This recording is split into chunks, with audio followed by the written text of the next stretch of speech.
We are going to go ahead and get started. We are recording today. Just want to let you know to keep yourself on mute. I did disable the video feature, so you should not be able to turn your video on, which is great. We can continue eating our lunches, doing whatever we need to do during this time. I'm going to go ahead and turn the video on for who is here in the office with me, just so that we can say hello before we get started. All right, so you are at the How to Apply Spring 2024 Rental Focus. We will have a question and answer at the end, so if you have questions as we're going through, please put those in the chat. Again, the Affordable and Special Needs Housing Program FY 2024 How to Apply for the Spring Rental Focus. This is our agenda for the day. We are going to start with welcome and staff introductions, and at that point, I'll turn my camera back off. We're going to do very briefly what's ASNH, what's new this fiscal year, since I know we introduced some of it in the fall. We're going to talk about the guidelines, how you submit an application, how we score, how you'll find out about your application, and then time for question and answer at the end. So to go ahead and start things off, I want to introduce the staff that are on the call today. I am Carly Lackman. I meant to change my name on here. I forgot to do that. I'm the program manager for the rental team. I'm also joined here in this room by Elizabeth Spage and Shelby Carney. They are the program administrators. Jordan Meadows is on virtually as well. And then we have a brand new team member, Michaela Hatton. She just started this week. She is a program administrator and will be working a little bit with the competitive application, but also with some of our other programs that you may have applied to, such as pre-development, CHODO certification, and that sort of thing. So I'm going to go ahead and turn my camera back off. We're going to go ahead and get started. So what is ASNH? The Affordable and Special Needs Housing Program funds the construction or renovation of affordable housing in the Commonwealth. We have a single competitive application for both homeowner and rental, but again, today is just going to focus on the rental application. It's twice a year. We award 4 sources of funding. And we have 2 application rounds in the fall and the spring. This is the spring round, so the second one of the fiscal year. It is currently open and will close on April 24th, 2024 at 11:59 p.m. However, if you need assistance from staff, please reach out before close of business on April 24th, so 5 p.m.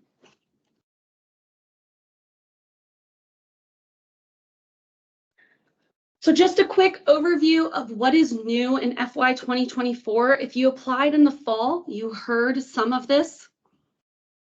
But our permanent supportive housing funds have been split off of this competitive application, this consolidated competitive application, just because the way the program is ran is a little bit different. And so it makes sense to be on its own application cycle. And we'll have more information to come on that program. We updated some information in our program guidelines. We standardized our program agreement and commitment deadlines. And our application instructions are no longer a separate document. The instructions for using CAMS is in the CAMS portal, but ASNH specific instructions can be found in those program guidelines at the end. If you have any issues with getting into CAMS, the site, you will have to contact the development team using the link on the site. But if you have questions as you're applying, trying to get your application attachments uploaded, please reach out to myself or someone on my team, and we are happy to help you with that.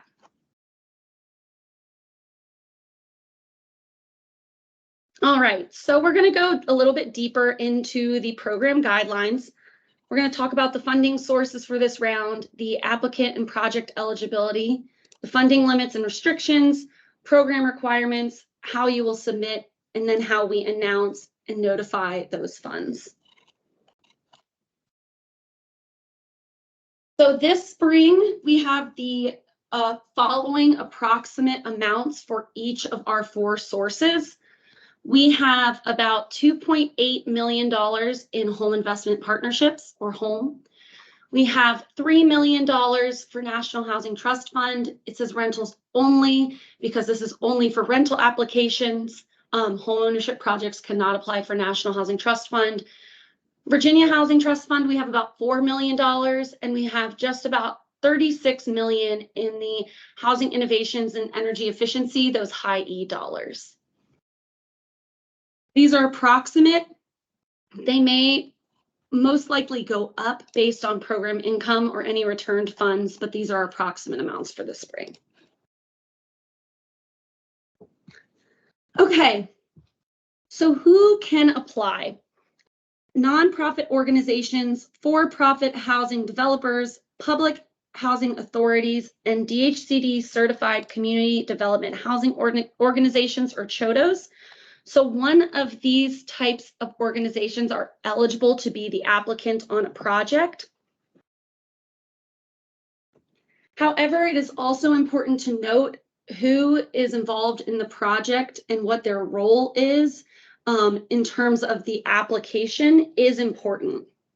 So the owner who holds the valid Title II or long-term leasehold interest in the site, this is different than maybe the ownership entity you set up for your development. See the last bullet, not the project LLC or legal entity. You cannot apply as the project LLC or legal entity. We cannot even score that application. However, for the purpose of ownership here, it is maybe the public housing authority that is doing the redevelopment of public housing and again holds that valid title or long-term leasehold interest in the site, the developer who has the contractual obligation to develop the site, or a sponsor who is the owner or partial owner that may agree to convey ownership to a second nonprofit at predetermined time or completion. And if you are doing this, you must consult with us before you submit that application. Again, just as a reminder, this cannot be the project LLC or legal entity. The applicant must be the primary partner in the project. It must be the entity responsible for long-term operations and compliance, and they must be free of outstanding audit or compliance issues. This is something that you would know from DHCD if you fall into this last bullet of outstanding audit or compliance issues. You will have heard from us before or shortly after you submit an application, but you should know by now if you fall into this category. Then what kind of project can you submit for?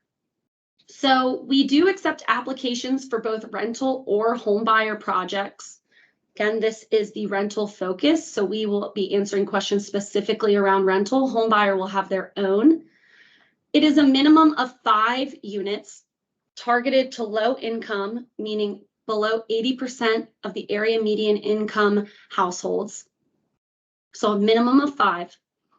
You must be eligible for each source requested at the time of application.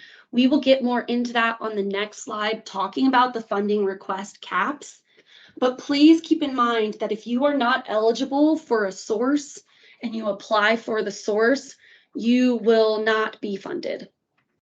You can apply for new construction, substantial renovations, or adaptive reuse projects. They can be common ownership, management, or financing deals like 9% and 4% deals, those LIHTC projects. Those are each separate in our application. So if you have a twin deal that you are doing a 9% for and a 4% for, we treat those as separate applications. So you would need to submit separately, answer the questions separately, and request those dollars separately. If you're doing a renovation, we have a minimum investment of $15,000 per unit and 3 or more major systems updated. There's more information about this in the guidelines if you're curious as to what that means. And then scattered sites or SROs are allowable, but we do recommend that you consult with us ahead of time, as group homes are not eligible for funding And there's a very thin line between what an application for a scattered site or SRO project can look like and a group home. And also for scattered sites, it needs to be under common ownership. So if you come in wanting to renovate 5 different units on 5 different sites, they must be under that same ownership entity. We cannot do separate deed of trust for each of those. It needs to be under the one ownership. And again, if you have questions about that, please reach out and we are happy to schedule a pre-application call. So we introduced this in the fall, and it will function again this spring, which we still have the same request caps. So you can only request $700,000 or $900,000 per those competitive sources, the Home National Housing Trust Fund or Virginia Housing Trust Fund, and maximum of $2 million for high E or 10% of your total improvement costs. There's a formula on our underwriting spreadsheet for that. You can still only request those dollar figures. However, DHCD staff has the discretion to make a project whole based on the funding available and the funding that the project can support. So if you do not have high E in your project, the maximum award for a project eligible for all 3 of our sources is $2.1 million and 2.4 if you have those permanent supportive housing units included in your project. Again, unlocking that $900,000 request amount per source. And with high E, it's 4.1 and 4.4. We will talk more in the coming slides about the specific program, especially the federal program requirements, but please keep in mind that these caps are the same. So if you came in the FY24 fall round, the one that was just recently announced, and you requested all 3 of our competitive sources, so Home, National Housing Trust Fund, and Virginia Housing Trust Fund, and what you received was $2.1 or $2.4 million of Virginia Housing Trust Fund, as an example, that means you have met the cap. You cannot come back in and request Home and National Housing Trust Fund again. You have received the project cap, and again, it is what you are eligible for. So just because you're only eligible for 2 of those sources, requested 2 and received 1, you cannot come back in for the one that you previously requested funds for, regardless of whether or not we filled that request with that same source. It is a little bit confusing, but hopefully makes sense. And if you have any questions about whether or not a project you've already applied for and received funds for is eligible for any more dollars, please reach out and schedule a pre-application call. I'm going to take a pause and ask, are there any questions in the chat so far? Great. So one of the baseline requirements for our different sources of funds are the income targeting required. So for each of these sources, you must have at least 5 units. So for Virginia Housing Trust Fund, it's 80% AMI or below, area median income or below. Same with high E, 80% or below. Home Investment Partnerships, Home is 60% or below, and 20% of your 60% or a minimum of 1 must be at 50% or below, and National Housing Trust Fund is 30% area median income or below. When you apply and are awarded a federal source, we will claim up to 11 units as floating units by DHCD. So you may come in saying all 50 of my units are at 60% or below, but what we will look for long-term compliance is up to 11. And those floating units, that means that it can be different units across the building, but at any time you would need to have that number between 5 and 11 at that income targeting. That is something that you'll discuss more with your program administrator once you apply, but once you are awarded, but when you are applying for these sources, we have to see this in your narrative and we have to see this in your application workbook showing at least 5 units of each of these sources. So you can't double dip and say, oh, my National Housing Trust Fund 5 are at 30% or below, which is technically below 60%. So also home. No, they would need to be separate 5 National Housing Trust Fund, 5 home. The period of affordability is 30 years for each of our sources. So once that project is complete, it is a 30-year compliance and affordability period. It is a minimum of 30 years. We frequently get requests to match the term of the first mortgage, and we are happy to do that as long as it is longer than 30 years. You'll let us know at the time of application and at time of approval and program agreement drafting what that time is. And again, as long as it is beyond that 30 years, you are good for our compliance. So what types of awards do we give out? ASNH provides low interest deferred principal permanent loans. So this means that we come in at permanent conversion. These are not construction disbursements for rental housing. They come in at permanent conversion only. You can request as low as 0% on Virginia Housing Trust Fund loans. And with special acceptance, you can request down to about 0.25 or 0.5% on those federal sources, but we consider those on a case-by-case basis, but it's a maximum of 3%. So when you apply, we give you the opportunity to tell us what you would like your interest rate to be. This is not a trap. This helps us speed up the process if you are approved, because like I said, we review those requests on a case-by-case basis and make those approvals at time of providing loan term sheets. So when you get your term letters from us, you would see what your interest rate is going to be. It is interest-only payments required over the full affordability period, so interest only, and at the end, it is forgiven or repaid. It is the intention of our program to forgive those loans. However, in some instances, a balloon payment may make most sense for your development, but our intention is to forgive those loans at the end of that affordability period with those interest rates paid out only over that time. And it's secured by a second position lien and deed of trust. So when you receive funding from us, we are in the second, third, fourth, depending on how many sources you receive from us, lien position. And if you need, if that needs to change, we do have to have that discussion before we can approve being subordinate to other loans other than your first mortgage. So just to reiterate, they are low interest. High E is a fixed 0%, down to 0% for Virginia Housing Trust Fund, down to 0.5% for federal sources, deferred principal permanent loans that come in at permanent conversion only.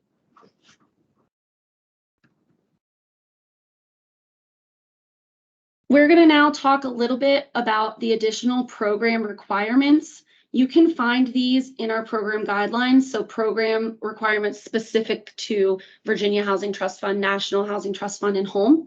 But we're going to do some high-level overview of some of them now. If you are interested in what it means to be a CHODO, please check that out in our guidelines as well. There is a separate application that you would need to submit before you can claim CHODO status.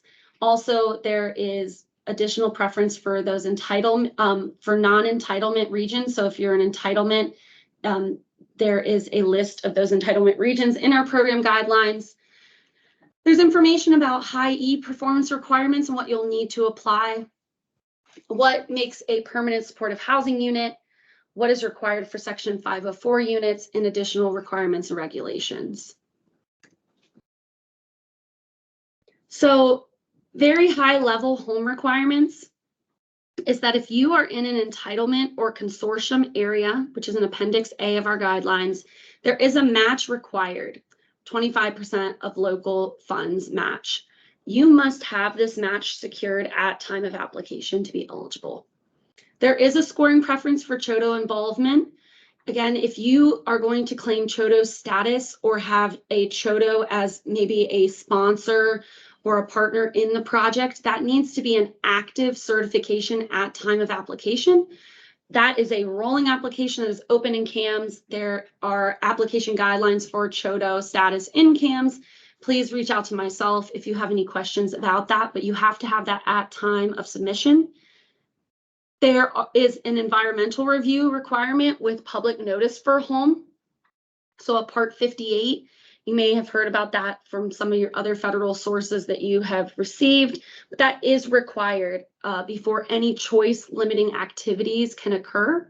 So you cannot start construction or do any other choice limiting activities prior to us receiving the authority to use grant funds in your project. So if you come to us applying for home funds and are under construction, what we will need to see with your application is the authority to use grant funds letter for the locality that ran a Part 58, because that means that you are able to begin those choice limiting activities and have that HUD site approval, but that must be on your application to be considered eligible. If you apply and are under construction and do not have that attached to your application, we cannot fund your project.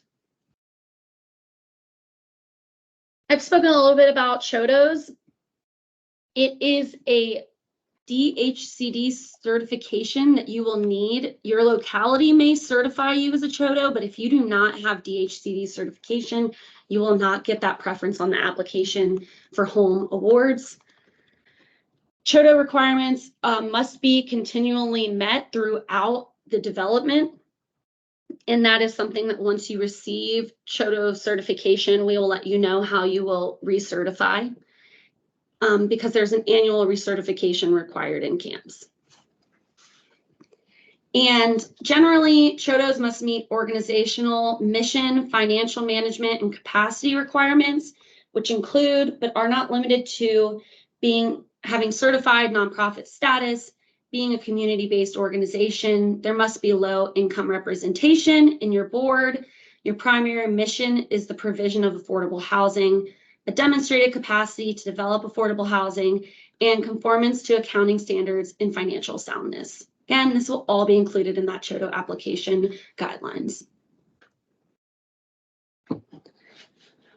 So there are high E performance requirements in our guidelines in Appendix B. If you have questions specifically about how the high E performance requirements affect your project, like what you need to provide, please reach out to us. I am not the expert on high E. Chloe wrote, the associate director, and there is also a energy efficiency team at DHCD that know a lot more and can better answer your questions. But very high level, for new construction, green building certifications required and zero energy ready homes required. And then substantial rehabilitation, green building certification, average HERS index of 70 or below across all units, or a 40% improvement in HERS index. And for adaptive reuse, green building certification required, an average HERS index of 80 or below across all units. Additional requirements in the program guidelines include some calculations for heating and cooling loads, fresh air ventilation, dehumidification, duct leakage testing and sealing, and architect cost certification of upgrades needed to meet high E requirements. And if you have any additional questions around high E performance as it relates to your project, please reach out and we can schedule a pre-application call with someone who can really dig in to what you need to show for your project. I've mentioned unlocking additional funds if you have eligible permanent supportive housing in your development. This is 5 points in the needs section of scoring. Please refer to our program guidelines, but very high level, there's a minimum number or percentage of units that you must have in your project, as well as an MOU with a referring agency is required. This compliance is not identical to Virginia Housing LIHTC's application. It's getting closer in terms of being the same, but it is not identical. So if you have questions, please reach out for a pre-application call. But what we are looking for is that MOU with a referring agency. So if you're telling us that you're going to have certain set aside of permanent supportive housing units, we need to see a memorandum of understanding with the agency that plans on referring individuals to those units as they become available.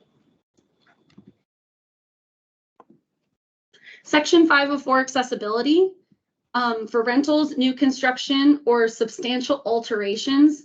There's 5% or minimum of 1 must be built for mobility impairments, 2% minimum of 1 for sensory impairment. So it's a total of 2. And other alterations require accessibility to maximum extent feasible.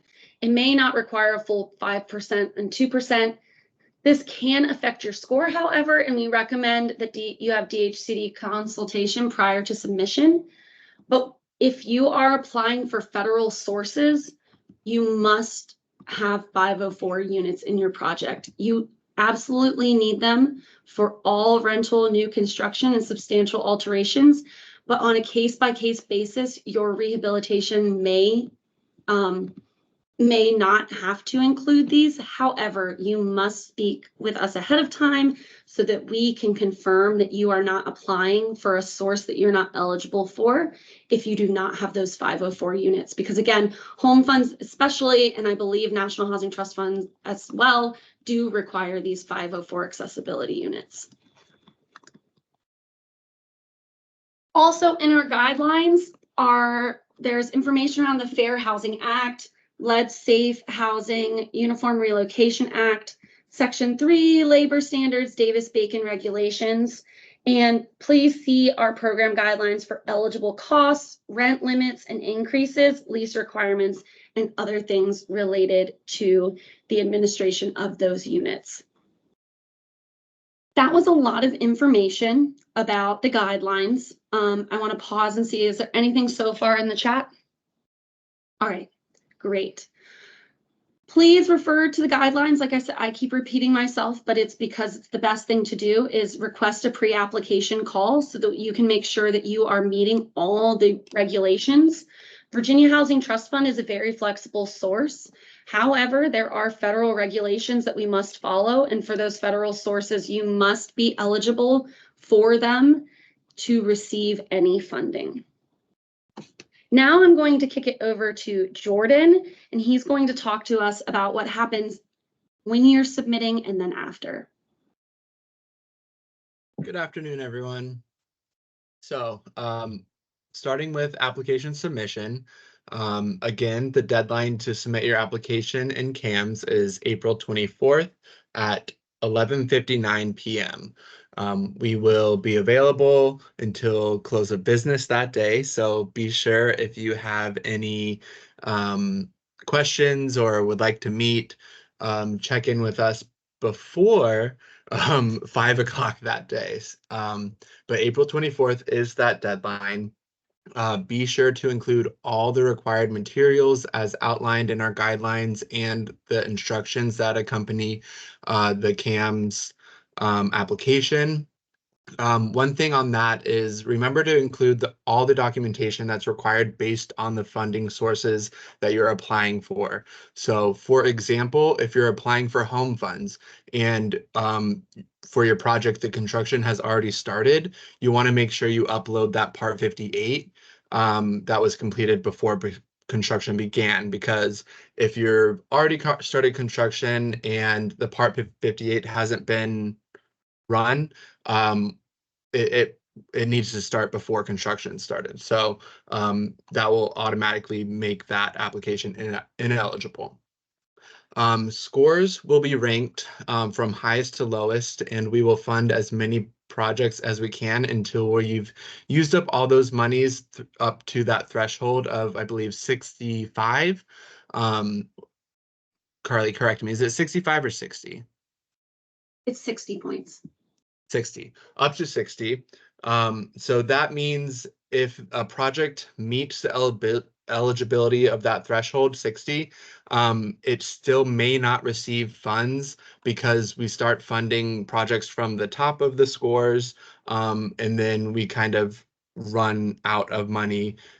So based on the application round, it depends how low we can actually fund of that threshold.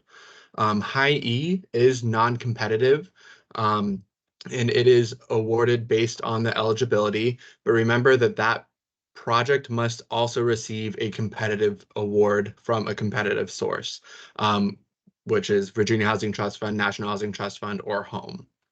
So you may, if you have not received one of those sources, you will not be able to receive high E. All right, next slide. The application workbook, the template has not changed since the last previous round, but last fiscal year it was updated. So if you applied a couple years ago, make sure you use that new template. And a couple points to remember: be sure to double, maybe triple check that you've uploaded your fully completed application workbook. I know in scoring, we've looked and seen, oh, there's a couple tabs missing, or maybe the wrong attachment was uploaded for the workbook, and that really impedes our ability to score that application. It's very heavily referenced when we are scoring. So make sure that all applicable tabs on that workbook are filled out and completed. And when you upload that file to CAMS, it is the correct file. Next slide. So the next, well, the first area that we look at for scoring is need. Need is worth a total of 40 points. Projects that have PSH will receive an extra 5 points in this category. And for the home source only, projects will receive an extra 5 points if they are not located in an entitlement or consortium locality. If the project is located in an entitlement or consortium locality, it must have a commitment of a local match to be eligible for home funds. Next slide. Next is feasibility. It's worth 30 points. Given the HUD requirements for the execution of a contractual obligation of funds, aka a program agreement, in the for project completion, which is also permanent conversion, we need to see how the project can be completed within that allotted time frame. To receive the highest amount of points in this category, projects must demonstrate that construction can begin within 6 months of applying. For example, the project has no remaining zoning or special use permit approvals remaining, no additional public hearings or votes. Other funding sources are also fully committed. That will help you reach that full amount of feasibility, with all of those those stars are aligning. If the applicant has any current projects that are experiencing delays, especially those with DHCD funding, they should also detail reasons for that and indicate how this project's timeline is accurate. Next slide. So developer capacity is worth a total of 30 points. Our federal regulations require DHCD to certify developer capacity, including community housing development organizations, CHODOs, prior to the commitment of home or National Housing Trust Fund funds. This evaluation includes reviewing the developer's demonstrated experience developing similar projects in the past, staff experience in the housing development field, excluding consultants, contractors, or partners, and current financial soundness, including the compliance with DHCD's audit policy. Additionally, organizations that have CHODO status will receive 5 points when applying for home within this category. Next slide. So HIE, again, as a reminder, HIE award criteria. To be eligible to receive HIE, the project must first have received a competitive award. So all the projects will be ranked after we score them from highest to lowest scores for those competitive sources. And then those projects that have applied for HIE must also demonstrate that they met the minimum performance requirements for HIE. And so then HIE funds will be awarded only if the project scores high enough to receive that competitive source or has already received that competitive source. The notification process. The award notification will be made by the Office of the Governor of Virginia, typically in the form of a publication of a press release. And as a reminder, after the application cycle closes, ASNH staff, all of us on the team, will be unable to answer inquiries as to the timing or contents of this announcement. We do receive a lot of questions about when the announcement's coming, if we can maybe allude to a yes or a no if they're getting funded. We are not able to answer those questions. Just keep that in mind after you submitted your application. We are not able to comment on those items. So the notification process, following that press release, our team will send out an email to the project primary contact as it is listed in CAMS.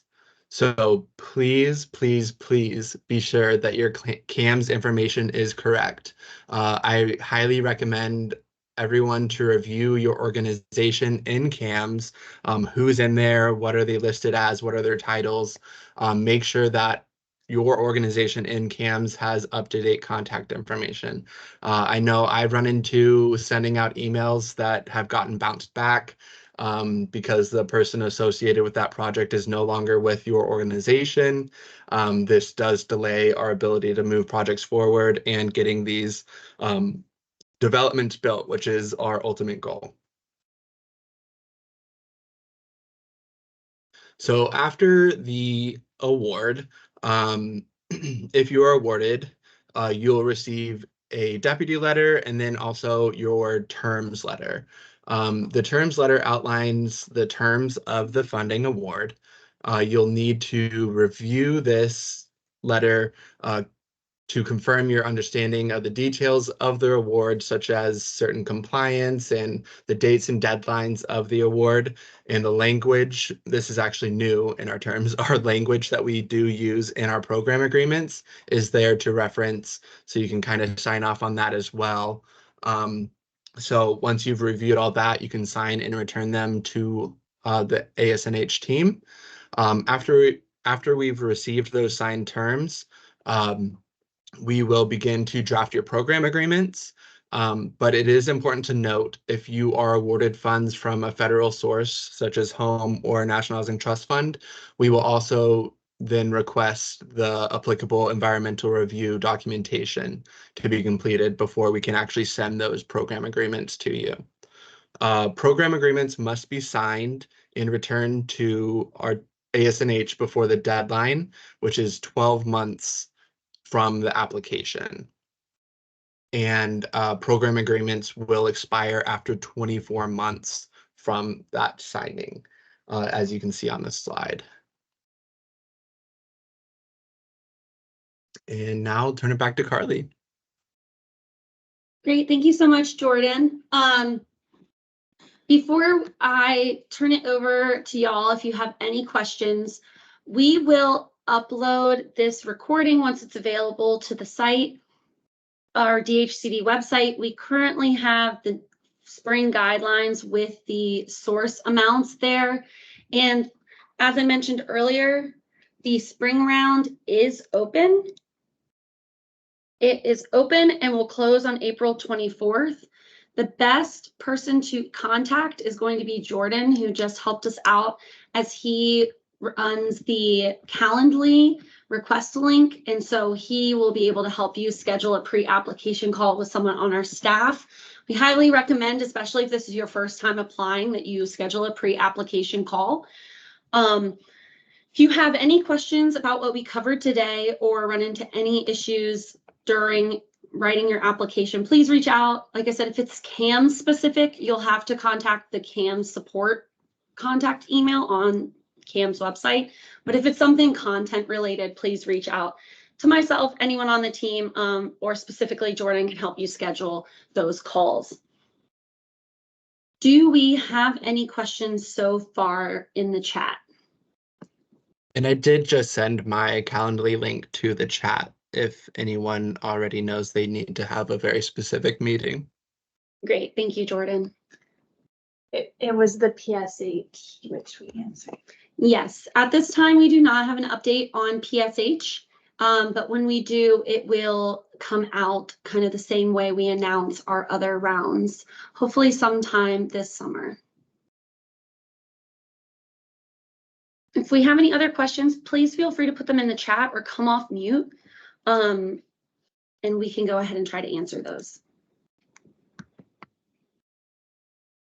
Hey there, this is Chase Powell with Green Street Housing. I'm following up on my question in the chat about the PSH. So just so I'm framing this the right way, for the ASNH round, if we submit a project that qualifies for PSH, can we not hit that 2.2 and that 4.2 upper limit for Yes, award?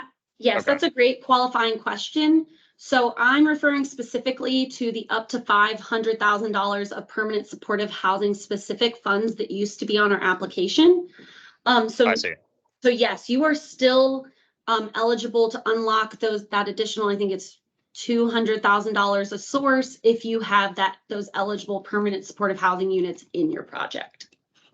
Great. So you're just referring to that other bucket, and then this is like, we can still check the box for a project that has permanent supportive housing units that's just not going for that separate bucket of PSH.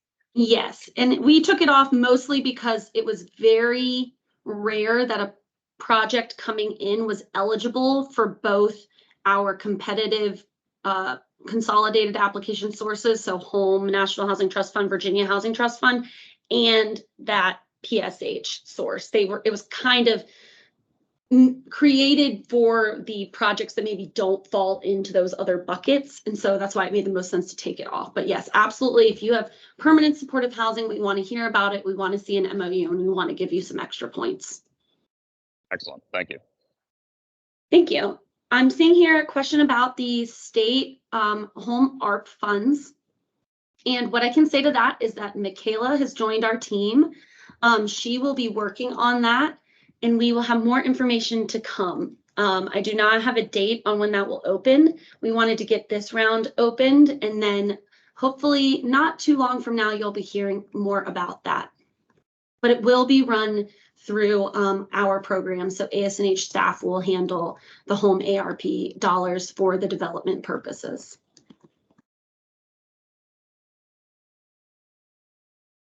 Great questions. Anyone else?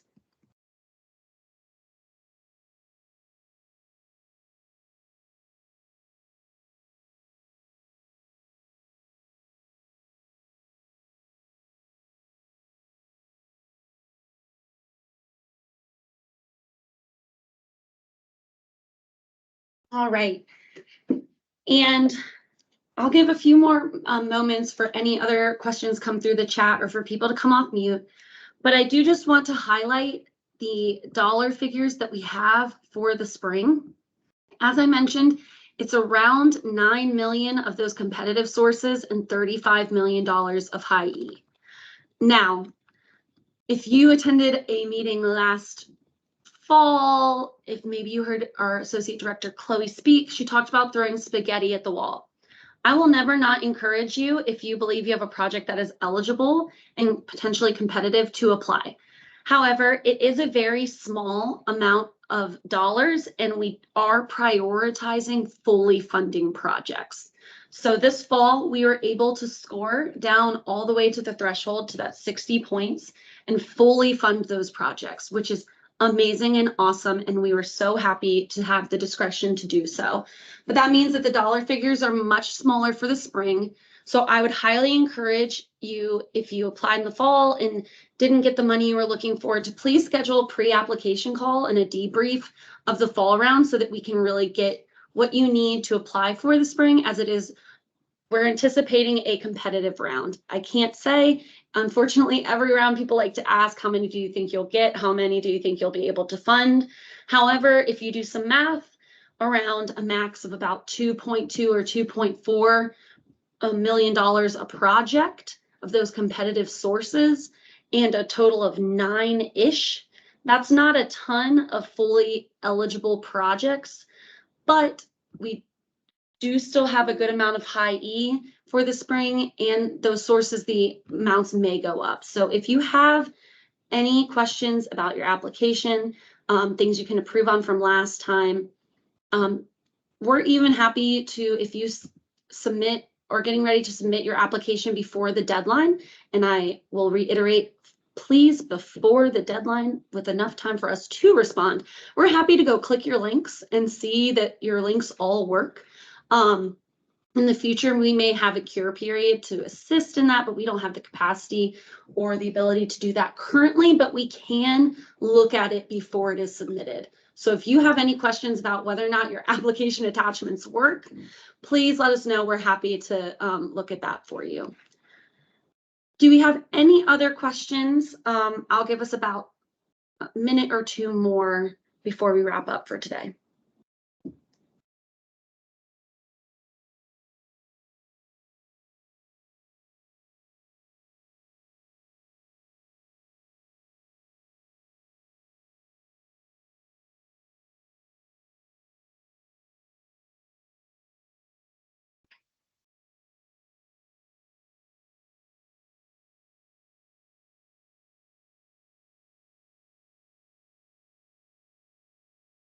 All right, I'm not seeing any questions in the chat, so I think we will go ahead and sign off for today. Thank you all so much for your time, and we look forward to seeing your applications come through by April 24th at 11:59 p.m.